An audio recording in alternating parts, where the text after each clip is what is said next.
Spoštovane obiskovalke, cenjeni obiskovalci, prav lepo pozdravljeni tudi v našem imenu. Na današnji okrogli mizi poimenovali smo jo Ali veste, da ste odgovorni za varnost na spletu?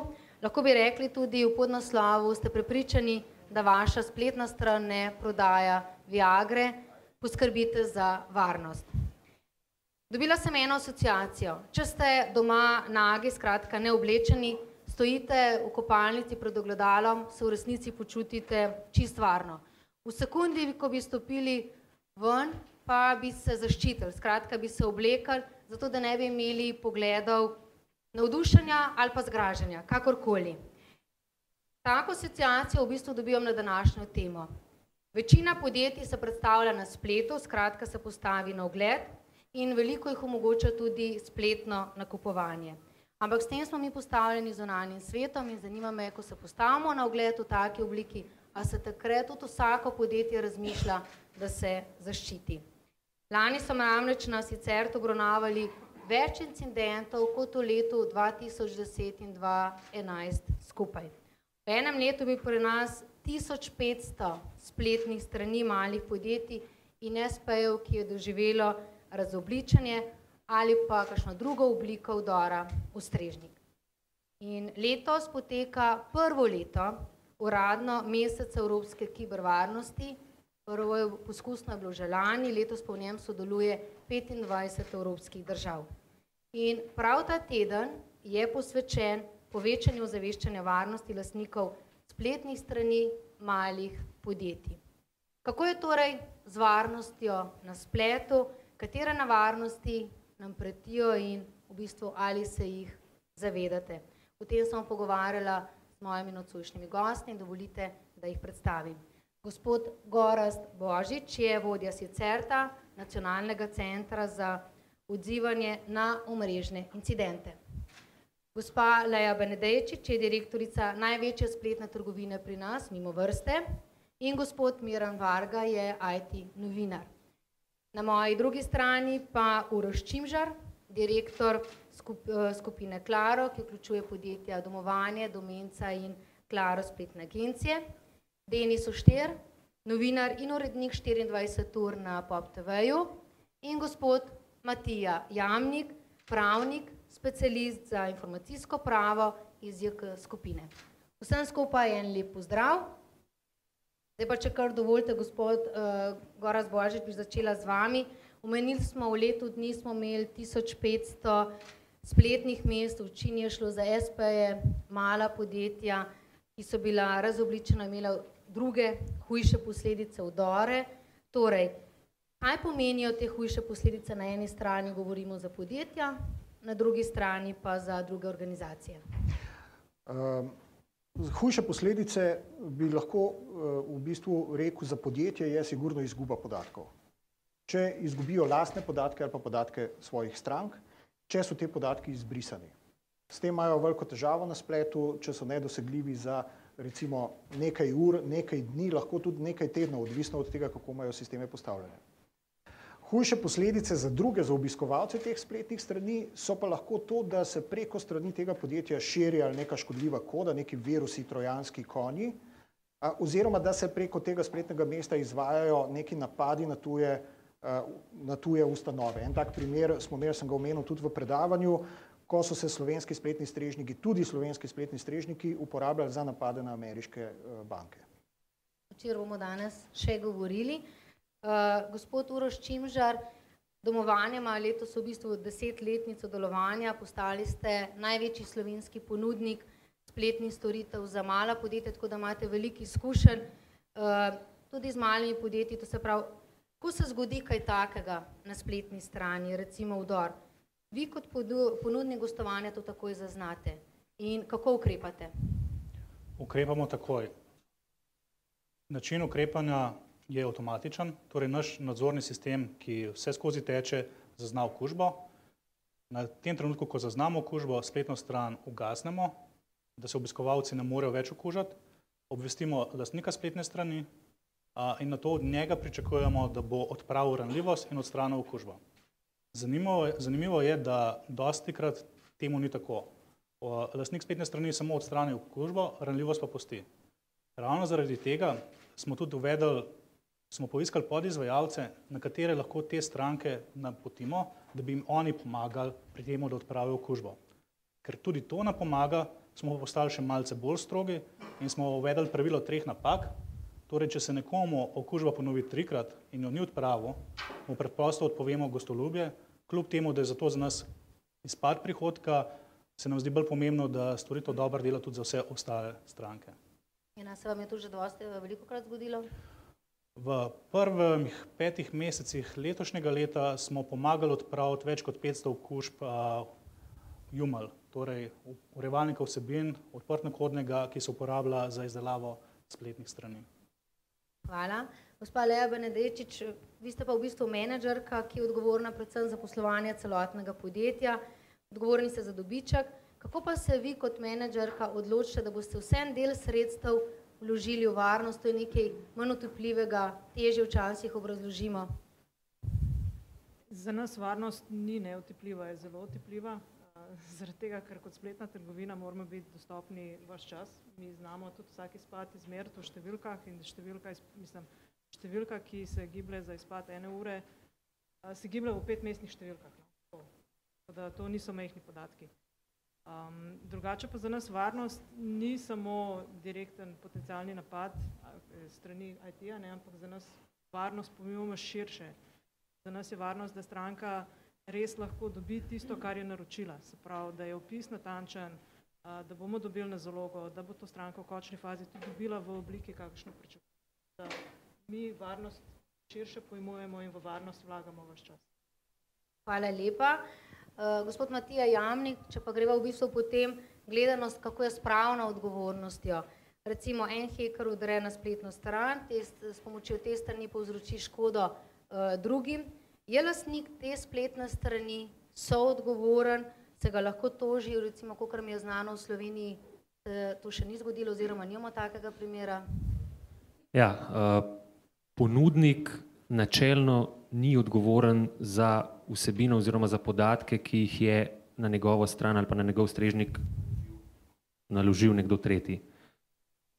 Do trenutka, ko je o tej protipravnosti obveščen in takrat, ko je obveščen, se pravi, da gre za neko vsebino, ki zdaj zakon govori o protipravnosti, neka vsebina, ki pomeni neko škodo ali neko kaznivo dejanje, ko je obveščen, mora to zadevo ali nemudoma odstraniti ali onemogočiti dostop do nje.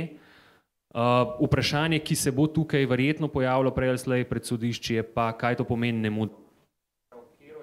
Kakšno je tisto pravilno ravnanje, pravilni odziv tega ponudnika. Kako hitro in na kakšen način mora odreagirati. Zdaj, če ne odreagira, bi rekel, da je definitivno lahko soodgovoren.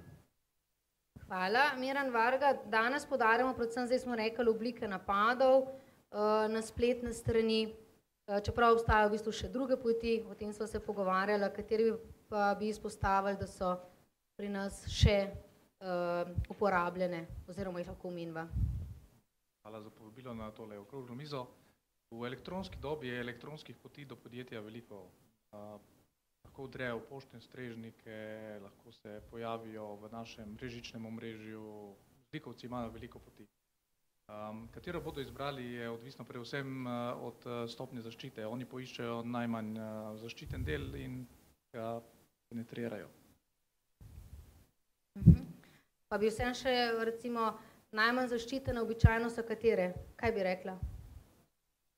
To bi morali vprašati varnostne strokovnjake. Po mojem mnenju so vedno najšibkejši členi ljudje oziroma zaposleni oziroma uporabniki, ker predvsem niso dovolj izobraženi oziroma podučeni, se niti ne zavedajo stopnje nevarnosti, ki jim preti. Zato pa imamo v bistvu današnji dogodek, pa vas medije, ki naprej obveščate.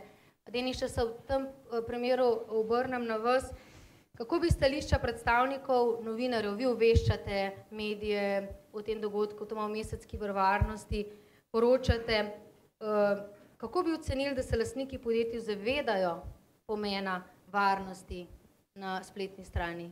Z eno besedo bi rekel slabo. Zakaj? Mi, ki sedimo danes tukaj, oziroma vi, ki sedite danes tukaj, ste ljudje, ki prihajate iz FOH-a, iz IT-ja, iz spleta in vi veste, zakaj se gre. Ampak to niso edina podjetja v Sloveniji. Ne? Cel kup imamo SP-jev, ki se ukvarjajo s parketarstvom, ki se ukvarjajo z avtoprevozništvom. Ne? To pa niso stručkoti na tem področju in tudi njihove spletne strani so povsem drugačne kot spletne strani, o katerih se danes pogovarjamo. Ne? To je spletna stran predstavitvena avtomehanika, ki je bolj kot ne statična. Ne? On je mogoče preverja enkrat na mesec ali pa enkrat na 2 meseca ali pa enkrat na pol leta celo. Ne? Njemu je pomembno, da ima gor telefonsko številko, da ga ljudje nekam pokličejo. In teh spletnih strani je cel kup. In te strani so najbolj preproste za napade. Ne? Zato bi jaz rekel, da se ljudje, širše množice podjetij, ne, zelo slabo zaveda, kaj je to spletna varnost. Za njih je spletna varnost, da si dam antivirusni program, pa da si firewall vklopim. Ne? To je pa potem, zdaj sem pa jaz gotov. Kjer so pa ranljivosti na spletni strani sami, zlorabe, ki se lahko za third party attacks uporablja tvoja spletna stran, tega pa je velika večina, 95% spletnih strani oziroma podjetij spletnih strani sploh ne zaveda. Hvala. Ravno zaradi tega ste, gospod Božič, vi omenili, ne, da zdaj je v bistvu ta čas, da bi prijatelji ali pa tisti, ki se malo spoznajo, delali spletne strani, minil, ne? Ja, mislim, da je ta čas garažnih ponudnikov in garažnih razvijalcev definitivno minil. Ne? In jaz se z gospodom Oštirjem 100% se strinjam. Problem so majhna podjetja, problem so SP-ji, problem je recimo yoga društvo, dostkrat omenimo, ne, kot en tak nazoren primer, kjer postavijo spletno stran in jo potem pozabijo.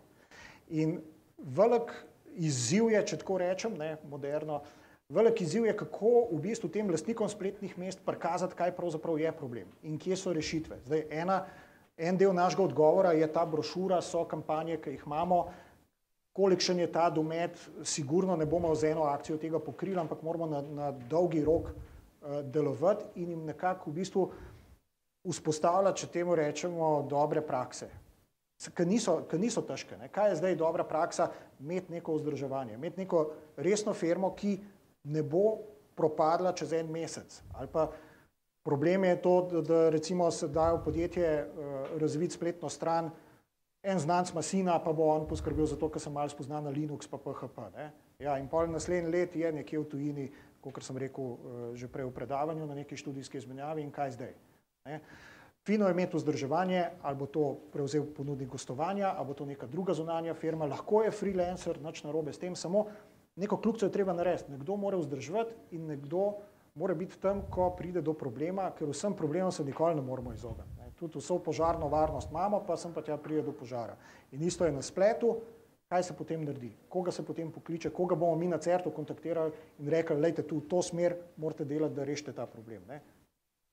Omenili ste, lani je bilo pri nas na spletnih mestih, ste v bistvu zabeležili 100% porast phishing napadov in goljufij. V bistvu govorimo o številki 139. Se po vašem mnenju te majhna podjetja sploh zavedajo, da nosijo odgovornost? Mislim, da ne. In imamo tudi primere, tak tipičen, ki ga uporabljam, je, da je ravnatelj gimnazije, ki so udarili v njegov strežnik in potem izvajali napade naprej, rekel, to ni moj problem. To je problem unih žrtv. Prav, tudi tukaj je zavedanje zelo majhno. Sej, na naši strani imamo potem ponudnike gostovanja pa internet operaterje, ki se zavedajo, da če dobijo sporočilo o tem, da gre za neko phishing spletno mesto, da ga je treba umakniti. In recimo projekcija je, da bomo letos prišli blizu 200 primerov. Prav, imamo porast teh primerov še vedno. Gospod Čimžar, vi pa ste se letos spomladi soočili z enim večjih napadov. Presenetljivo pa je, da kljub temu, da je bil napad tako velik, ste ga uspešno zatrli oziroma ga v delanem času skoraj ni bilo zaznati. Kako vam je v bistvu to uspelo? Ja, definitivno zaradi tega, ker smo se pripravili na to. Ne? Tako kot sicer smo tudi mi na začetku leta oziroma že konec lanskega leta opazili velik porast vdorov v Joomla. Problem s temi vdori je bil to, da se niso toliko uporabljali za phishing, ampak v našem primeru, na našem omrežju so se večinoma uporabljali za napad tretjih spletnih strani. Kar pomeni, da so v bistvu pošiljali ven podatke in mi smo se dobesedno 3 mesece, 4 mesece lahko tudi igrali, da smo jih spotoma zapirali. Zaradi tega smo imeli na začetku kar nekaj sestankov interno v podjetju, kjer smo prevetrili naše varnostne postopke pa pogledali, na kakšnem nivoju je naša omrežna oprema. In takrat smo sprejeli težko odločitev zaradi dobička konec leta, da smo vložili v novo opremo, vrednost je tudi nekaj več 10 tisoč evrov ta oprema, vse skupaj. In To nam omogoča, da zdaj mesečno mi tudi avtomatično zaustavimo 30 milijonov poskusov napadov. Naprimer, 3 milijone od tega so samo poskusi ugibanja gesel, da se poskuša ugotoviti, za WordPress je bilo pred nekaj časa popularno, kakšno so gesla. Tako da to, da smo bili pripravljeni, nam je omogočilo, da v tistem trenutku smo vedeli, kaj delamo. Smo v bistvu obvestili Sicert, mislim, da smo bili eni izmed redkih, ki smo se tako pravilno obnašali, smo v bistvu razdelili naše sesence na 2 ekipe in v bistvu v 2 urah znotraj delovnika smo bili up and running, nato pa smo v enem dnevu zadevo popolnoma normalizirali. Zanimivo, ko smo se pogovarjali s konkurenti iz tujine, ki imamo z njimi stike, malce večji španski ponudnik gostovanja kot mi, je imel en teden težave, da so bili ali dostopni ali niso bili dostopni. Pri nas je napad potem trajal še 5 dni, ampak stranke tega niso več dojele kot težavo, ker je bil promet normalen, ker smo ga sfiltrirali. V bistvu se je prvi napad v delovniku samo v bistvu za slabe 2 uri čutil, čeprav je bil potem še cel teden, ga nismo nič več zaznali. Ja, lahko tudi povem, da načeloma v bistvu zakaj se je pri nas čutil, zaradi tega, ker je na naših strežnikih prebiral še 30% slovenskega spleta. Čez 2 dni je imel podoben napad eden izmed manjših konkurentov, bil je na soboto, o tem se ni govorilo. Tako da v bistvu tukaj je tudi ena ta stvar pri nas ponudnikih, da se naučimo, da je dobro, da temu javno komuniciramo, da o temu več govorimo, ker pač tukaj ne moreš biti vedno odporen na vse napade, lahko si pa pripravljen. To se meni zdi pomembno. Gospa Benedejčič, vi ste prej omenili, če na mimo vrsti v bistvu pride do takega izpada, govorite za 1 uro v stroških, ki presegajo 5-mesečno številko. To se pravi, kaj v resnici pol pomeni za vas to vrstni izpadi? Si jih lahko privoščite oziroma kako jih zagotovite, da res preprečite? Ne, nikakor si takih izpadov ne moramo privoščiti. Mogoče takrat v tistem času, ko je imel domovanje napade, smo mi bili ena od žrtev teh napadov, tudi se pravi preko Joomla je bila napadena naša stran. Kaj naredimo? Pač varnost varnost celotnega sistema monitoriramo ves čas, tako da vsake take nevarne promete filtriramo in pa ves čas gledamo na to, kaj se dogaja z prometom, ki prihaja na našo spletno stran. Drugače pa, kot je omenil kolega, izjemno tudi pazimo na varnost zaposlenih, se pravi, da pazimo, da si res ne izmenjujejo passwordov med sabo, da vemo, kdo je v sistemu, kaj počne v sistemu in vse te stvari se logirajo in se logi tudi potem redno pregledujemo. Tako da napad slučajno ne bi bil omogočen kakorkoli tudi od znotraj. V bistvu imate zelo natančno redno spremljanje vaših obiskovalcev. Natančno in redno, brez tega ne gre. Gospod Varga, ker ste v novinarskih vrstah, sodelujete, se povezujete z vašimi novinarji, koliko gre po vašem mnenju na splošno pri novinarjih za raziskovanje? Recimo, da novinar, če se zgodi neka stvar, pozna situacijo, zna vprašati, za kakšne vrste napadov gre, ker na podlagi tega tudi ve, kakšne so lahko posledice oziroma do kakšne obsežnosti lahko vodi. Nažalost, če sem odkritje tega precej malo. Razlogov je več, ampak ni samo v neznanju na strani novinarjev, ker IT novinarji, recimo, če se omejimo na ta del, so zelo dobro podkovani o tem, znajo vprašati, pa tudi mislim, da ni naloga novinarja, da čim bolj vrta, pa išče senzacionalistično zgodbo, temveč da predstavi nevarnost in jo poskuša čim bolj poenostavljeno širši javnosti povedati, osvestiti, zavedanje nevarnosti je, treba se je zaščititi. Po drugi strani smo pa tudi omejeni s tem, če zaznamo neko razobličenje spletne strani, take javne z veliko obiska, vemo sami, da je nekaj narobe, pa gremo vprašati. Ampak, kot je že gospod Čimžar dejal, zelo malo podjetij odkrito prizna svoje težave in odpravljanje napak, večina se jih zavije v molk in potem je novinar tisti, ki je grd, ki vrta, ki išče levo, desno, druge vere, uradne, neuradne, te so težave. Kratka, bi posamezniki veliko več dosegli, če bi direktno se pogovarjali, kot pa da v bistvu iščejo bližnjice, močijo in s tem naredijo še bolj zanimive članke. Tako, več kot bi bilo odkritosti, bolj varno bi se vsi počutili. Gospod Ošter, ja? Samo še nekaj, mislim, vedno se pogovarjamo o varnosti ponovno takrat, kadar do nečesa pride, kadar je že problem. Vsi vedno sprašujejo, pa zakaj pa glih takrat, ko je pa problem o tem poročate, zato ker je to news. Če tretjina slovenskega interneta obtiči, pa da se ne da nič početi, ja, klinc je to news. kljub temu, da je to slaba novica, je novica. Ne? Da bi se pogovarjali o tem, kako je, da bi imeli, ne vem, vsak dan poročila, pa govorili, promet po internetu poteka povsem normalno. Ne? Ja, no, brez zastojev, ceste so pretočne, ne? Takrat to ni news. Ne? Zdaj imamo sicer tam super odnose, kadarkoli rabimo, Gorazd pride k nam v studio, se pomenimo o teh stvarih, ljudje izobražujemo, se trudimo izobraževati, hkrati treba tudi o teh stvarih poročati. Ne? Poročati takrat, ko do njih pride in poročati takrat, ko se recimo, ne vem, zgolj ranljivost odkrije, preden se karkoli velikega zgodi. Ne? Mi absolutno skušamo ljudi obveščati, mi smo splošno informativen medij, to je treba razumeti, da stvari, ki jih mi poročamo, morajo biti namenjene splošni javnosti, mi ne moramo poročati o PHP-jih, pa ne vem kaj, ne, za IT javnost, ko včasih se nam boste smejali, ker stvari poenostavljamo, ampak klinc, mi smo splošno informativen medij, mi smo namenjeni splošni javnosti. In to javnost je treba izobraziti, na nek način se zavarovati pred napad. Je pa nekaj res, kar sem že vrej dejal, ne, pogovarjamo se o spletni varnosti takrat, ko pride do problema. Ista analogija je z poplavami. Ne. O poplavah se pogovarjamo in protipoplavni varnosti kdaj? Takrat, ko je pol Ljubljane pod vodo. Ne. Takrat, ko je Ljubljana suha, sredi avgusta se nihče ne pogovarja o poplavni varnosti. Ne.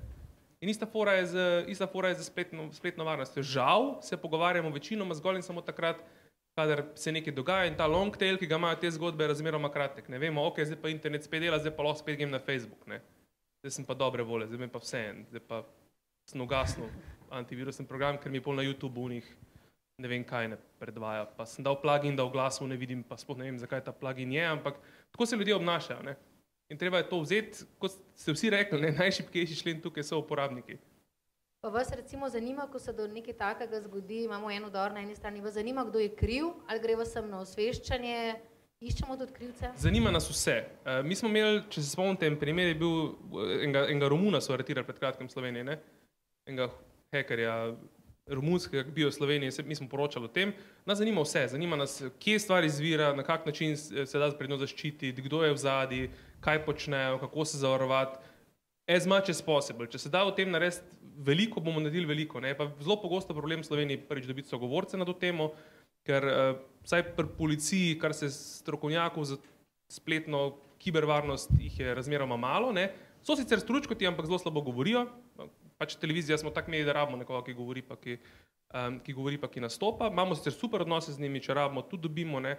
Sicer nam zelo veliko pomaga pri podjetjih, tu časi gremo do njih, mi želimo vedeti čim več o tej stvari. No. Ne omejujemo se. Denis, ampak ste res zahtevni, ne? Hočete specialista, vse dobite, pa imate pa še pogoj, da zna dobro govoriti.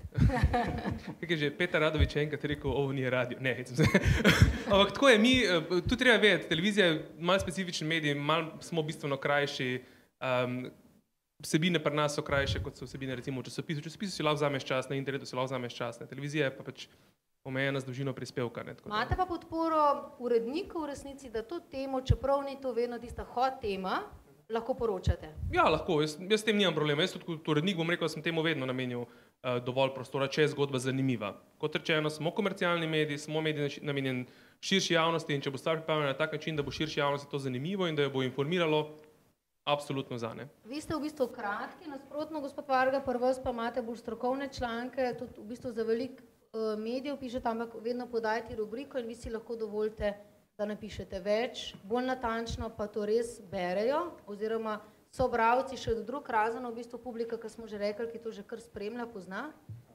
Čisto odvisno od medija. Bolj ko je tehnično usmerjen, bolj ko je specializiran medij, bolj podrobno se gre v osebine obdelati, ampak to potem govorimo o tistim, ki so že prepričani in vedo nevarnosti, njim se mogoče predstavlja bolj tehnične rešitve.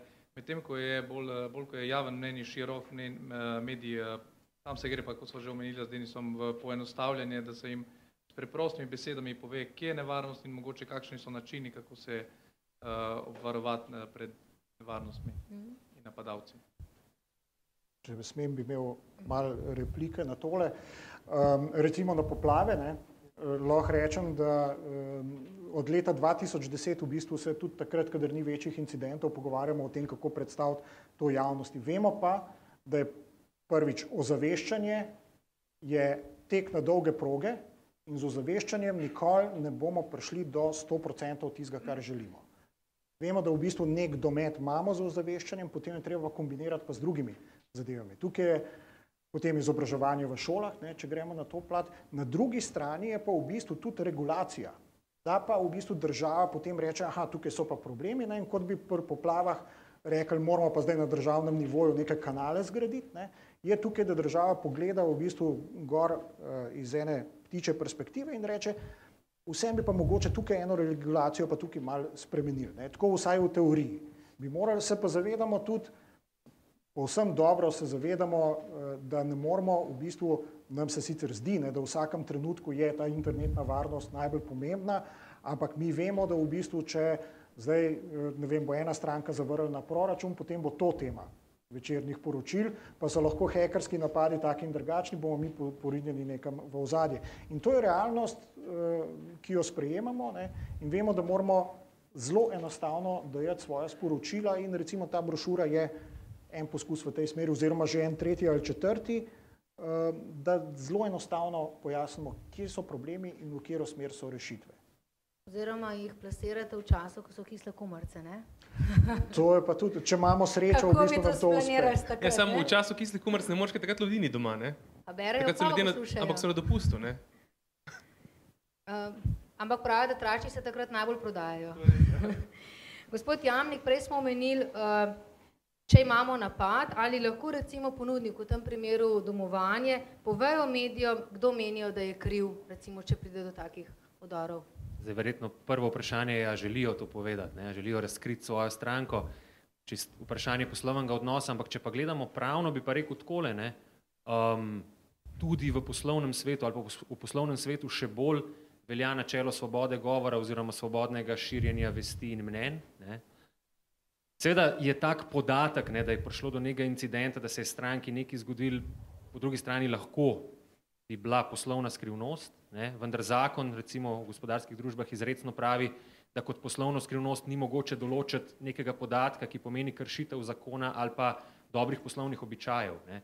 In neka pasivnost ob udoru, neka ignoranca ob varnostnem incidentu, ne, bi rekel, da gotovo pomeni kršenje dobrih poslovnih običajev in taka stvar se ne more šteti za poslovno skrivnost, ne. Tako da bi rekel, da pravno gledano ne vidim kakšnih velikih ovir, ne, da bi recimo domovanje javili, ne vem, medijem, ne, da pa neka njihova stranka ima varnostni incident in da kljub opozorilom ne šmirgla, po domač povedan. Ampak zdaj, preden skočite, ne, po telefone in začnete novinarje obveščati, bi vseeno rekel prej še, poglejte, kakšno pogodbo imate s to stranko, ne, če le ni tam noter kaj, zaradi česar bi vas pol glava bolela, no, tako. Ampak načelno pa se pravim, jaz mislim, da je freedom of speech, zakaj pa ne, tudi tukaj.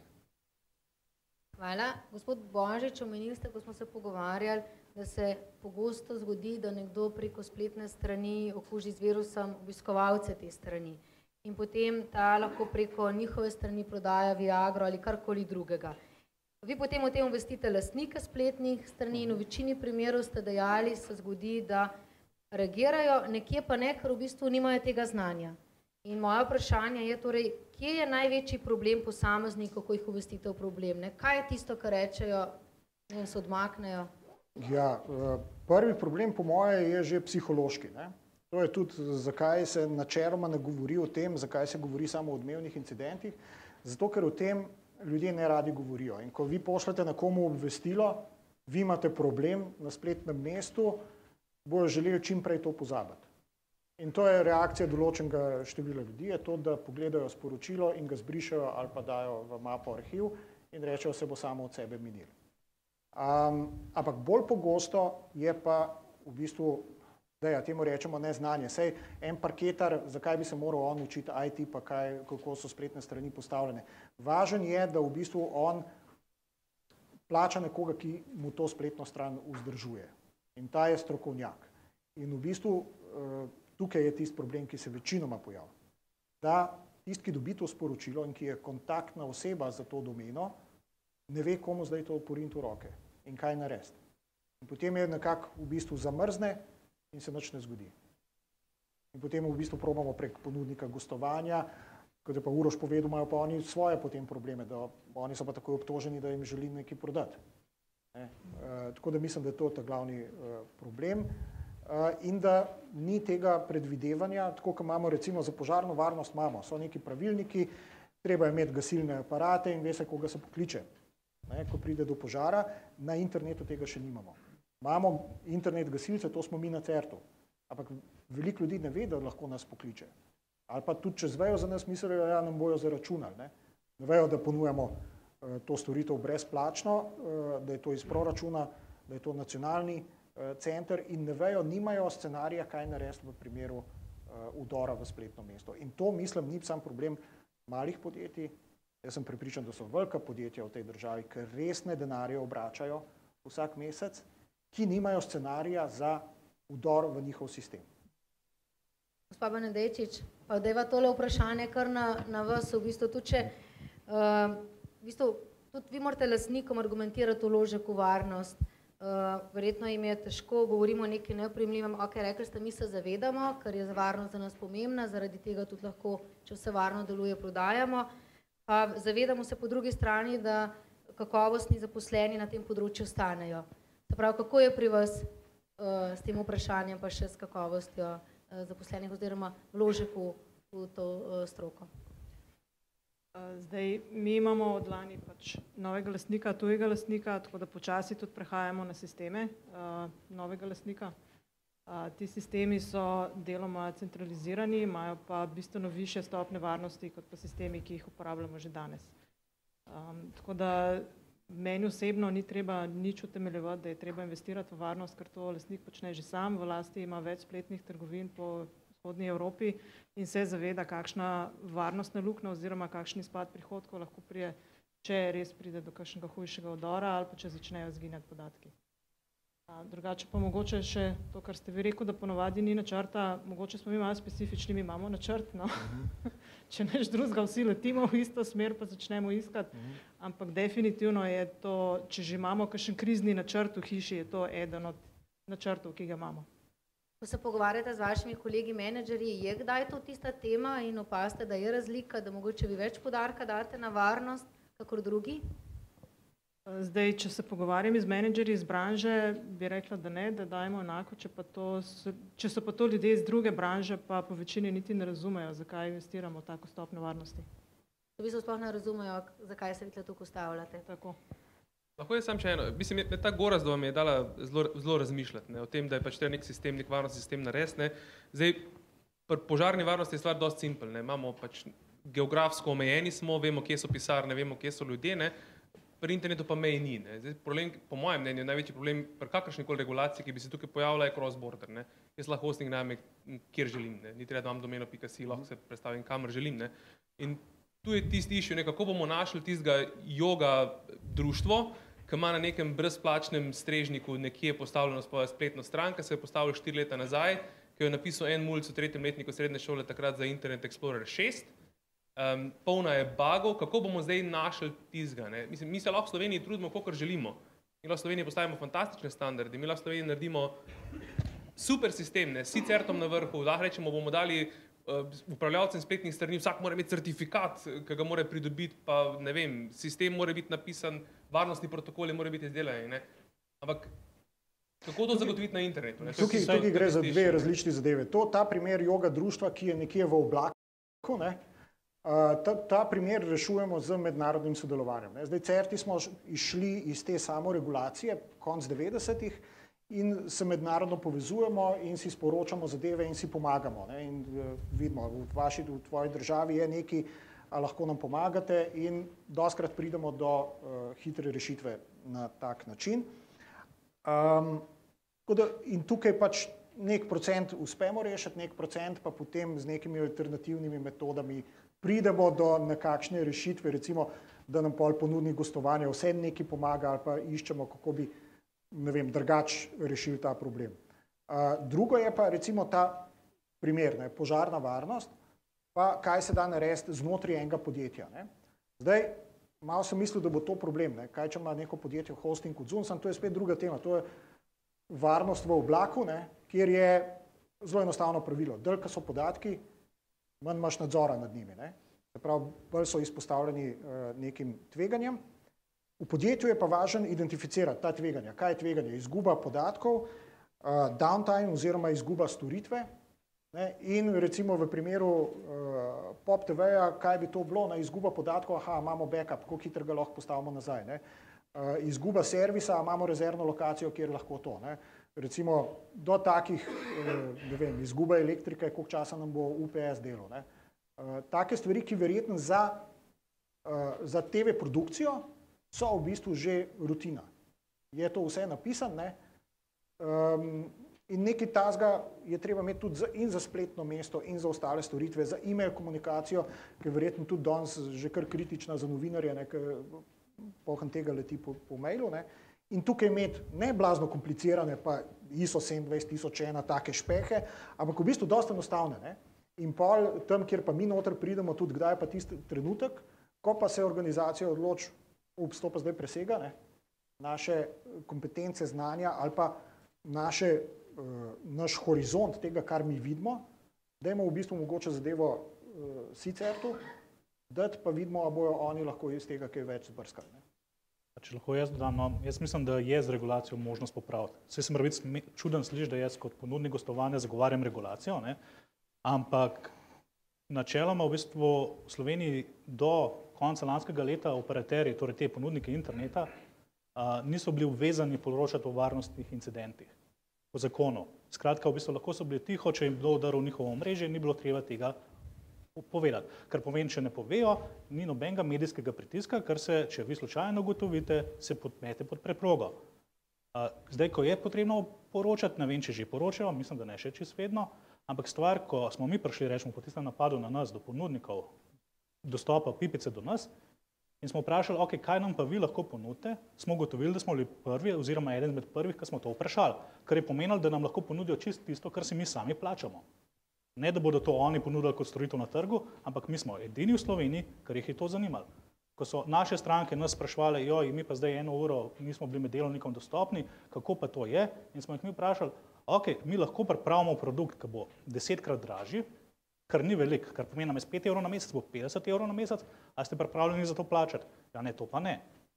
Skratka, v bistvu tukaj, če bomo postavili ena pravila in če zdaj v bistvu jaz kot podjetnik vem, da moram imeti tisti pregled požarnih aparatov, zaradi tega, ker drugače bom dobil kazen, oziroma če se kaj zgodil, bom jaz tudi kazensko odgovoren, ja potem nekaj podobnega na internetu mi rabimo, zato da bomo ta pravila postavili in da se bo vedel, koga greš vprašati. Ne pa, da v primeru napada, hvala Bogu, da imamo sicer, hvala Bogu, da se sistemci, ker jih je toliko malo dobrih v Sloveniji med sabo poznajo, ker so popolne na pivu, ker drugače v bistvu reakcija v takšnem napadu bi bila veliko počasnejša in veliko manj bi lahko naredili. Z eno smiselno regulacijo, ne takmu pravilnikom, pa v bistvu mi lahko nekaj pametnega dosežemo. Ne? Jaz bi samo še komentar glede regulacije, ne, da ne bi bilo nesporazuma. Ne. Jaz ne mislim, da bi zdaj z macolo regulacije šli na SP-je, pa mala podjetja, pa joga društva. Ne. Ampak, ko pa imamo primer slovenske elektrarne, ki je delala spletni vmesnik in je v bistvu zadeva je bila izvedena porazno, tako da smo v 1 uri našli gesla za dostop do vmesnika te elektrarne. Takrat pa mislim, da je čas, da država stopi, pošle nekoga tja in reče stop, tole gre dol spleta, morate imeti varnostni pregled, mora imeti tisti, ki to razvija, določene kompetence, kako ste ga izbrali in tako naprej. Ne. Tako da, ja, začel bi jaz pri teh kritičnih sistemih in vprašanje, če bi sploh šel z regulacijo, če ima smisel je pol na takem nivo, kot so SP-ji mala podjetja, dokler tam ni nekega jasnega razloga, da se reče, ja, tudi to je treba nujno zregulirati, ker drugače ne gre. Ne? Zanimivo je tudi to, no, da v Sloveniji je internetna infrastruktura razen Arnesa, kar jo ima večinoma v zasebni lasti. Ne? In se tega ne zavedamo. V bistvu zasebna podjetja skrbimo za internetno infrastrukturo in delamo to, kolikor imamo lastna, interna pravila toliko dobro delamo.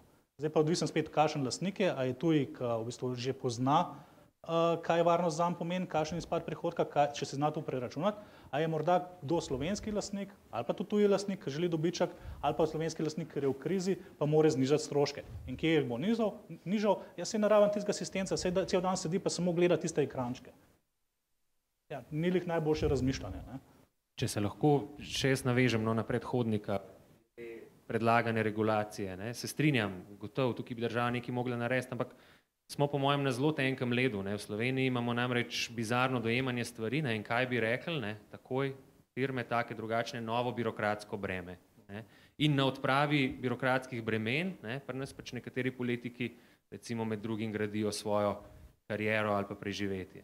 Imeli smo zelo podoben primer, mogoče se boste spomnili nekaj let nazaj, varstvo osebnih podatkov, bile so določene stvari predpisane, potem se je šlo pa nazaj, se je debirokratiziralo in za podjetje je bil pa to signal, aha, ok, nič ni treba, to je to. Tako da tukaj se je treba po moje stvari zelo prefinjeno in na pameten način lotiti, ni tako enostavno, kot se mogoče sliši. Se pa strinjam, da bi zdaj tam nekega keramičarja zahtevali od njega, da ima politiko ravnanja ob spletnem napadu, je nonsens, ampak tukaj ta pravo črto potegniti je pa umetnost. Če še dopolnim še ena nevarnost je, v bistvu, če enkrat postavimo infrastrukturo, ki se morda pod krinko regulacijo vzpostavi, je lahko tudi nadzor.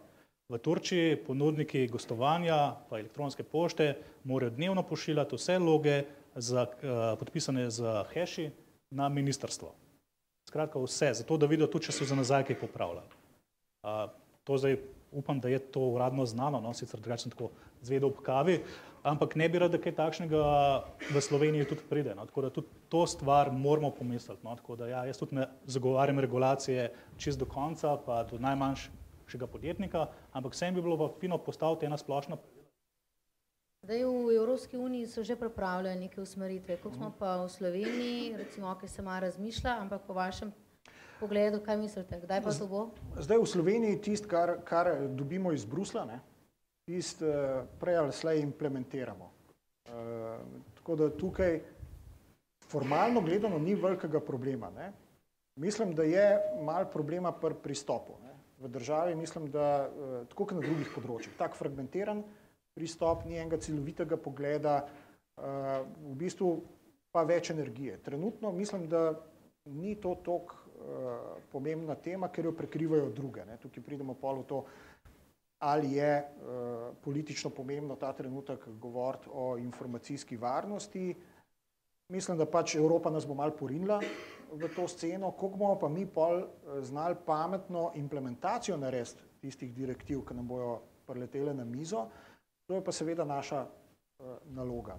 In tukaj bi bilo fino, da bi bile bolj pametno kot direktiva za piškotke. Tukaj bi rabili nekoga iz urada informacijske pooblaščenke za uradni odgovor, da rečem politično korektno. Ampak jaz mislim, mi se sigurno bomo trudili za to, da bi te rešitve bile življenjske in da bi v bistvu odzad bil neki konkreten namen, kako izboljšati nek nivo varovanja in ne v bistvu sam izboljšati ga kar zato, ker ga je treba zboljšati. Ampak če so neki razlogi, da se vidi, da v bistvu določene zadeve je treba rešiti, potem jih treba rešiti na smiselen način. Koliko nam bo to uspelo, bomo pa videli, oziroma celi državi. Gospod Jamnik, pa je določeno, če nekdo recimo ne poskrbi za informacijsko varnost, je za to odgovoren, lahko dobi kazen? Zdaj, če govorimo o kazni v smislu kazenskega prava, obstaja neko dejanje, kaznivo dejanje, ki ga je mogoče zagrešiti tudi iz malomarnosti, se pravi ne namenoma, ne naklepno, in to je povzročitev splošne nevarnosti. Zdaj se mogoče to malo čuden sliši, ampak zakon to dejanje definira kot neko ravnanje ali opustitev, iz katerega izvira za večje število ljudi in okolje nevarnost za življenje, zdravje in tako naprej, in tudi lahko recimo za premoženje večje vrednosti. Se pravi, če bi iz tega dejanja, se pravi iz neke opustitve, lahko nastala večja premoženjska škoda, je tako dejanje lahko kaznivo, čeprav ga je nekdo storil nenaklepno, ne namenoma. Se pravi, samo nič ni naredil, bil je pasiven in je s tem omogočil nastanek neke škode. Ampak moram reči, da sem zelo skeptičen, da bi tukaj tožilci to res šli preganjati in vleči na sodišče tacga, ne vem, lastnika spletne strani. Tako da po mojem, ko govorimo o odgovornosti, moramo zaenkrat ostati v mejah tega odškodninskega prava, se pravi odgovornost za škodo, ki nastane. O tem smo pa na začetku že rekli, da načelno ne, do trenutka, ko si obveščen o tem, da se nekaj dogaja, potem si pa dolžen odreagirati kot lastnik ali imetnik spletne strani. Hvala lepa, zdaj vem, zakaj rabimo pravnike zraven, ker je tukaj nekih čejev, pa morda ne. Gospod Ošter, v večini napadov v bistvu se ne poroča. Lahko bi se zgodilo, da bi lastnik nekega podjetja na svoji spletni strani, ne da bi vedel, potem nekaj prodajo, karkoli nekaj ponujal. Najbolj bi padali v oči ravno, ko govorimo o Viagri, otroški pornografiji, kar je žalostno, pa resnično. Kaj menite, kako bi zdaj mediji o tem poročali? Bi bil prikazan kot neodgovorna oseba, kot krivec, ali kot nekdo, ki ni odgovoren in je v resnici žrtev? Če bi mogel na prvo žogo, bi rekel na žrtev. Prvo vprašanje pa, zakaj je Viagra tako na slabi? Zato, ker takrat, ko rečemo to, vsi začnejo poslušati, gledamo najbolj utipkane besede, točno vemo, kje smo, ne? Če bi pa rekla, da bi prodajal kruh, neke druge vrste, me sploh ne bi v bistvu slišali. Ne, mislim, da bi ga, če bi mogel na prvo žogo reči, bi rekel, da bi ga prikazali kot žrtvo, ne. Potem pa vprašanje, kaj bi se dogajalo kasneje, ne. Če mi ugotovili, da je šlo za nekaj takega, kar ste vi govorili, ne, da ste ga opozorili, da ste mu povedali, da je to problem, pa da ni odreagiral, pol bi najverjetneje, ko bi vrtali, ugotovili, da gre za nekoga, ki je bil malomaren. Ampak če bi mogel pa na prvo žogo reči, na spletu je vedno tako, da v medijih poenostavljeno imaš grde hekerje, pa boge žrtve. No? Mislim, in tako pač približno to funkcionira. Mislim, pač priznam, tako stvar medijsko gledano funkcionira, ampak če bi nekomu udarili na spletno stran, pa bi potem se preko njegove spletne stvari dogajali napadi ali pa ilegalna trgovina, pa kaj takega, jaz bi rekel, da bi ga skoraj zagotovo prikazali kot žrtvo. No? Miran, je po vašem mnenju, zdaj vam govorimo o mesecu evropske kibervarnosti, da se poveča ozaveščanje teh problemov, ki nastajajo. Je to dovolj recimo za bralce, za širšo javnost? Ta dogodek ali pa cel mesec lahko prispeva k večji ozaveščenosti?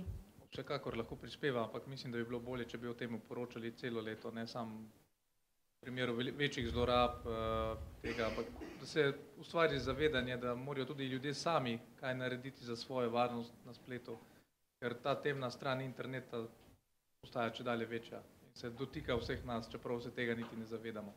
Ampak kako bi celo leto poročali? To sem želel reči, ne, mislim, bodimo realni, varnost na spletu ni ravno televizijska, radijska ali pa časopisna tema, ne. Slikovno, kako prikažeš, jaz prihajam z televizije, ne? Mi smo vizualni mediji, kako prikažeš sliko cyber security?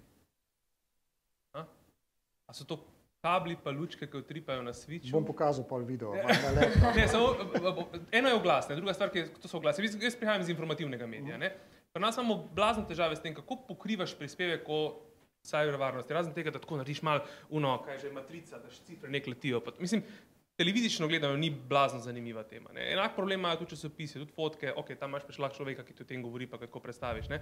Ampak, če smo realni, ne, kibernetska varnost, razen takrat, ko pride do incidentov, ko imaš nekaj prijemljivega, pa razen tega, da se greš ozaveščanje, ki je spet specifično, ki zanima večinoma, stvari, o katerih smo danes govorili, so večinoma admini, ne? To niso stvari za končne uporabnike, ne?